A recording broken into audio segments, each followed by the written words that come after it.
Local news for Monday the 26th of February. A magnitude 4 earthquake has woke some this morning in the region as the quake struck at 2:43. It was 30 kilometres in depth and located 10 kilometres west of Masterton. Wairarapa is backing the trend for lifestyle property sales. Data released by the Real Estate Institute of New Zealand shows there were 100 fewer lifestyle property sales for the 3 months ended January 2018 compared to the same time last year. Wellington purchases, however, remain a strong influence on the Wairarapa market. Mike King is bringing the I Am Hope Tour to Masterton to address youth suicide.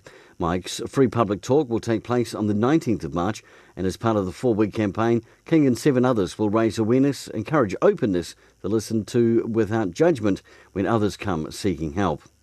And in sport, Masterton's Ben Campbell has scored a 2-shot win at the New Zealand PGA Championships in Palmerston North, and tonight is round 2 of the Breakcraft Kids Triathlon at Wairarapa College. For local news and sport, I'm Brent Gare.